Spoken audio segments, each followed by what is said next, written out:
Hey everyone, I am Anna Mustan Gidwai. Welcome back to our SGI digital class, online classes. If you are watching our classes in YouTube, then please subscribe our channel named as Aggressive Group of Institutions. And if you are watching in Facebook, then please like our page, FB page named as Aggressive Group of Institution. So, আমি কি discuss কৰি আছিলো আগৰ ক্লাছবোৰত আমি কি discuss কৰিছিলো যে motion in straight line সৰলৰৈখিক গতি তাৰ কিছুমান আমি ফৰ্মুলা ওলাইছিলো ম্যাথমেটিক্যালি যেনে কি average velocity v var equal to s by t আছিল ফার্স্ট সেকেন্ডলি আছিল final bag v equal to initial bag u plus at, that is a is acceleration and t is time. Next second, v square equal to u square plus twice as, where s is distance. And number 4 was s equal to ut plus half of a t square. Next one was t second dot অতিক্রম করা দূরত্ব আছিল u plus half of a twice t minus 1. এই চাৰি পাঁচটা equation আমি solve কৰিছিলো। So তাৰ ওপৰত বেছ কৰি আমি কিছুমান প্ৰবলেমো সলভ কৰিছো। আজি এটা প্ৰবলেম আমি লৈছো, তাৰ মাজৰে এটা মই প্ৰথমতে অসমীয়া বৰ্ডত লিখি দিছো, তাৰ পিছত মই ইংলিছত কম। ঠিক আছে, প্ৰশ্নটো চোৱা। স্থিৰ অৱস্থাৰ পৰা সমদলিতভাৱে গতি কৰা গাড়ী এখনে দুটা খুঁটাৰ মাজৰ 60 মিটাৰ দূৰত্ব 6 সেকেন্ডত অতিক্ৰম কৰে। যদি দ্বিতীয় খুঁটাটো পাৰ হোৱাৰ সময়ত গাড়ীখনৰ বেগ 15 মিটাৰ পাৰ সেকেন্ড হয়, তেনেহলে নাম্বাৰ 1 প্ৰথম খুঁটাটো পাৰ হোৱাৰ সময়ত গাড়ীখনৰ বেগ কিমান আছিল, নাম্বাৰ 2 গাড়ীখনৰ ত্বৰণ কিমান, নাম্বাৰ 3 প্ৰথম খুঁটাটো পোৱাৰ কিমান আগতে গাড়ীখন স্থিৰ অৱস্থাত আছিল। ঠিক আছে, সো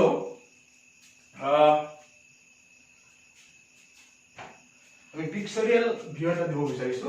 স্থিৰ অৱস্থাত আছিলে, ঠিক আছে, স্থিৰ অৱস্থাৰ পৰা ধৰি লৈ এইখিনি স্থিৰ অৱস্থাৰ পৰা গাড়ী এখন সমতলিতভাৱে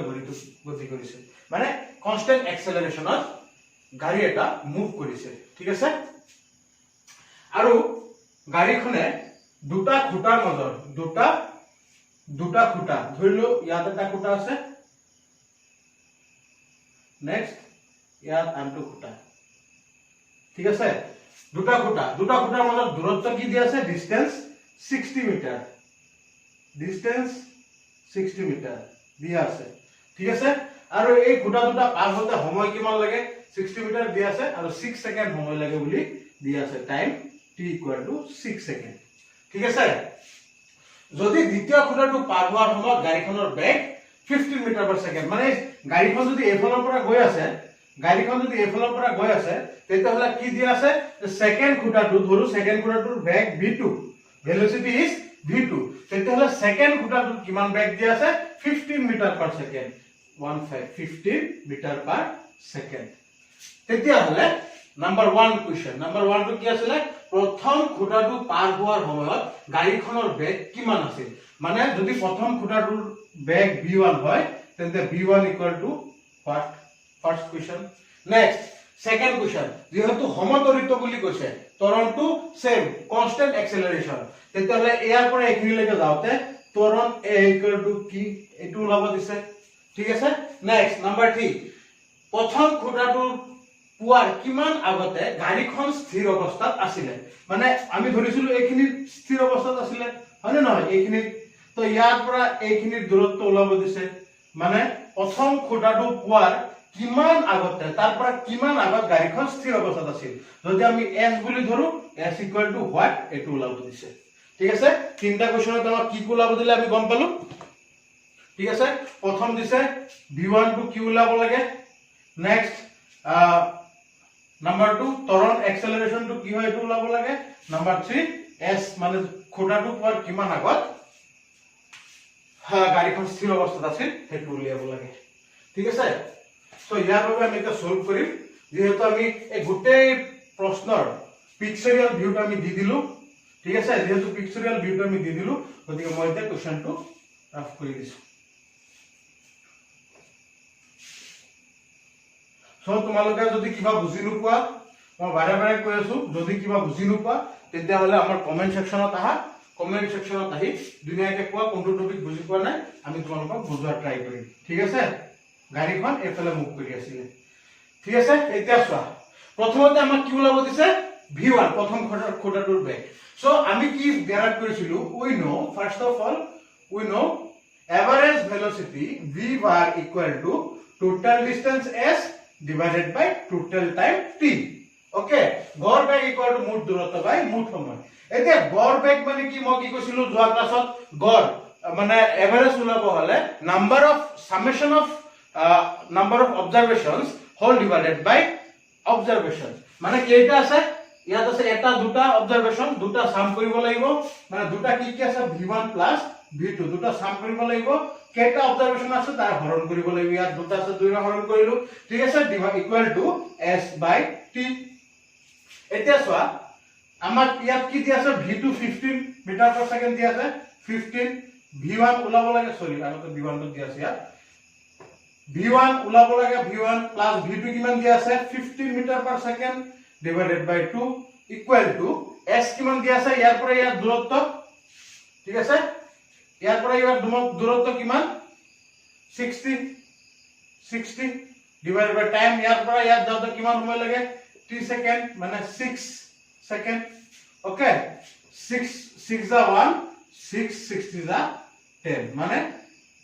10 therefore cross multiplication কৰিলে v1 plus 15 equal to 2 into 10 20 therefore v1 equal to 20 minus 15 equal to 5 v1 কিমান ওলাইছে 5 v1 টো কি আছিল প্ৰথম খুঁটাটোৰ গাড়ীখন পাওতে বেগ সো এক নম্বৰটো কি হ'ব v1 equal to 5 meter per second okay so আমি v1 কিমান পালো 5 meter per second পালো এখিনি বুজি পাইছা যদি কিবা বুজি নোপোৱা আছে তেতিয়া হলে কমেন্ট সেকশনত লিখিবা আমি আনসাৰ দিম ওকে মই ৰাফ কৰিছো নেক্সট নাম্বাৰ 2 কি নাম্বাৰ 2 কোশ্চেন কি আছিল প্ৰশ্নত কি আছিল ত্বৰণ উলিওৱা ত্বৰণ মানে এক্সেলাৰেশন দা কনস্ট্যান্ট এক্সেলাৰেশন হয় না নহয় এই আমি কি জানো ত্বৰণ বা এক্সেলাৰেশন a ইকুয়াল টু ত্বৰণ কাক কয় বেগৰ পৰিৱৰ্তনৰ হাৰক ত্বৰণ বুলি কয় বেগৰ পৰিৱৰ্তন মানে v2 v1 divided by হার মানে কি সময় t okay now what is v2 v2 is 15 okay minus what is v1 5 what is t 6 that means 15 minus 5 equal to 10 divided by 6 2 এর কাটিলে 5 2 এর কাটিলে 3 মানে 5 by 3 meter per second square okay number 2 হৈ গল number 2 হৈ গল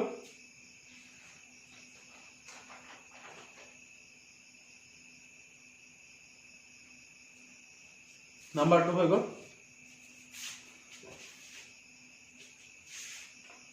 হ্যাঁ এটা number 3 so number 3 কি কৈছিলে স্থিৰ অৱস্থাৰ পৰা কিমান দূৰত্বত প্ৰথম খুঁটাটো অৱস্থিত আছে হয় না নহয় সো তাৰ কাৰণে আমি এটা কি ফৰ্মুলা পাইছিলো ফৰ্থ ফৰ্মুলা চোৱা v square equal to u square plus twice as আমি এটো পাইছিলো না নাই সিন্স ইয়াত দিয়া আছে প্ৰাৰম্ভিক বেগ u equal to 0 স্থিৰ অৱস্থাত আছে মানে u equal to কিমান প্ৰাৰম্ভিক বেগ 0 সো ফাইনাল বেগ ইয়াৰ ক্ষেত্ৰত কি হ'ব ফাইনাল বেগ ইয়াৰ পৰা এখিনি ফাইনাল বেগ v1 মানে v1 square equal to u square plus twice a s1 বুলি ধৰিছো যেহেতু এটো s1 হ'ব ঠিক আছে so v1 square equal to u square equal to 0 plus twice a মানে কিমান পালো আমি 5/3 into what is s ওলাব লাগে সরি ইয়াত v1 টো দিয়া আছে v1 আমি কিমান পালো আর প্রিভিয়াস এক নম্বৰৰ পৰা 5 স্কয়াৰ s1 সো ইয়াৰ পৰা আমি s1 ওলাই ঠিক আছে s1 ওলাবৰ কাৰণে আমি কি কৰিম সো 5 স্কয়ার মানে 25 ইকুয়াল টু 10/3 s1 ঠিক আছে সো ক্রস মাল্টিপ্লাই কৰা s1 ইকুয়াল টু s1 টো যদি এফালে ৰাখি দিয়া 3 ইয়াৰ লগত হৰণ হৈ আছে ইয়াত আহি পূৰণ হৈ যাব মানে 25 into 3 10 s1 ৰ লগত পূৰণ হৈ আছে ইয়াত আহি হৰণ হৈ যাব মানে 25 3 গুণ 75 divided by 10 therefore s1 equal to কিমান হ'ব সোৱা 75 by 10 মানে 7.5 মিটাৰ সো থাৰ্ড কোৱেশ্চনটো আমাৰ কি আছিল ইয়াৰ পৰা ইয়াৰ দূৰত্ব কিমান আমি কিমান পালো 7.5 মিটাৰ ওকে ডিয়াৰ ষ্টুডেন্ট যদি এখিনি কিবা বুজিবলৈ অসুবিধা হৈছে তেতিয়াহলে কমেন্ট সেকশনত কমেন্ট কৰা সো এতিয়া হা আকৌ নেক্সট প্ৰবলেমলৈ ঠিক আছে সো নেক্সট এটা প্ৰবলেম কি দি আছে 72 কিলোমিটাৰ/আৱাৰ বেগেৰে গতি কৰা 100 মিটাৰ দৈৰ্ঘ্যৰ ৰেল এখনে 400 মিটাৰ দৈৰ্ঘ্যৰ দলং এখন পাৰ হ'বৰ বাবে কিমান সময় লাগিব ঠিক আছে ইংলিছত হ'ব a 100 metre length train is crossing a bridge of length 400 meter then how much time is taken to cross the bridge ঠিক আছে কি কৈছে প্ৰশ্ন কি কৈছে বুজিলা কৈছে যে ট্ৰেইন এখন গৈ আছে ঠিক আছে ট্ৰেইন লাইনৰ ব্ৰিজ এখন পাইছে ট্ৰেইনে গৈ ব্ৰিজখনৰ লেংথ কিমান দি আছে 400 মিটাৰ আৰু ট্ৰেইনখনৰ লেংথ কিমান দি আছে 100 মিটাৰ তেতিয়া হলে ট্ৰেইনখন ব্ৰিজ পাৰ হৈ যাওতে কিমান সময় লাগিব ঠিক আছে সো ইয়াত সিম্পল একেবাৰে সিম্পল ফৰ্মুলা যে আমি কি জানো ভেগ ইকুয়াল টু দূৰত্ব বাই সময় velocity equal to distance by time x equal to vt তাৰ পৰা আহিব ঠিক আছে t ইকুয়াল টু কি হ'ব s বাই t ঠিক আছে এতিয়া সোৱা প্ৰথমতে আহা কনসেপ্টত আহা ট্ৰেইন এখন এটো ডায়াগ্ৰাম এখন কি ব্ৰিজ ঠিক আছে ব্ৰিজ এখন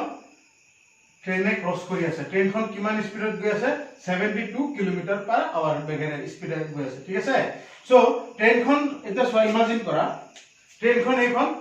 ঠিক আছে এইখন গৈ ব্ৰিজত উঠিছে ব্ৰিজত উঠিলে ঠিক আছে এটা ব্ৰিজখন পাৰ হ'বলৈ কিমান সময় লাগিব এটা সোৱা 100 মিটাৰৰ ট্ৰেইনখন আছে দলঙত উঠিলে উঠি গৈ আছে ট্ৰেইনখন পাৰ হ'ল নেকি নাই হোৱা গৈ আছে পাৰ হ'ল নেকি নাই হোৱা পাৰ হ'ল নেকি নাই হোৱা পাৰ হ'ল নে এতিয়াহে পাৰ হৈছে ঠিক আছে সো ইফেক্টিভ লেংথ অলপ বাঢ়ি যাব কিমান বাঢ়িব 100 মিটাৰ পাৰ হলেহে ট্ৰেইনখন পাৰ হ'ব বুলি কম হয় নহয় ট্ৰেইনখন এনেকৈ আহি আছিল গৈ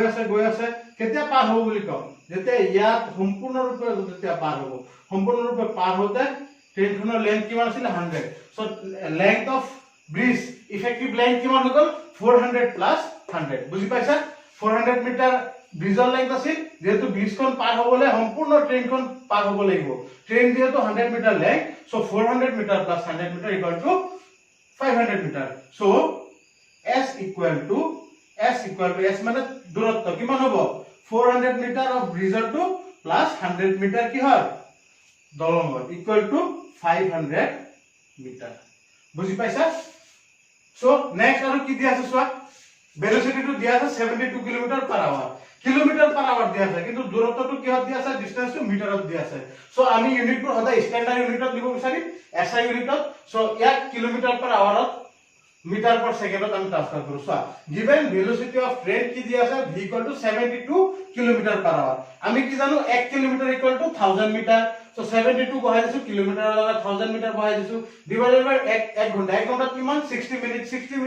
1 মিনিটত কিমান সেকেন্ড 60 সেকেন্ড সো 1 ঘণ্টাত কিমান সেকেন্ড 60 into 60 অৰ্থাৎ 3600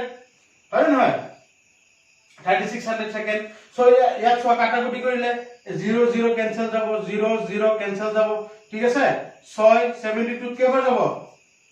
12 এই 6 72 কেবাৰ যাব দুইবাৰ দেখো থাকিল কিমান 2 into 10 equal to 20 meter per second so আমি v equal to কিমান পালো 20 meter per second so আমি কি জানো আমি ফর্মুলা কি জানো we know আমি কি জানো v equal to s by t জানো না সো আমাক টাইম ওলাব দিছে time t equal to s by v time t equal to s by v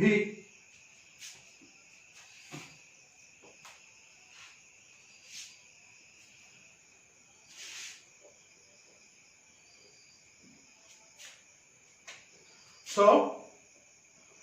t equal to s আমি কিমান পালো 500 মিটার v আমি কিমান পালো 20 মিটাৰ পাৰ ছেকেণ্ড হয় নে নহয় 0 0 কেনসেল 250 25 মানে 25 মিটাৰ মিটাৰ কেনসেল যাব থাকিল কি সেকেন্ড সো ব্ৰিজখন পাৰ হতে ট্ৰেইনৰ কিমান সময় লাগিব 25 সেকেন্ড সো যদি ইয়াতো কিবা ডাউট আছে বুজিবলৈ তেতিয়া হলে কমেন্ট সেকশনত কমেন্ট কৰা আমি ধুনীয়াকৈ বুজাই দিম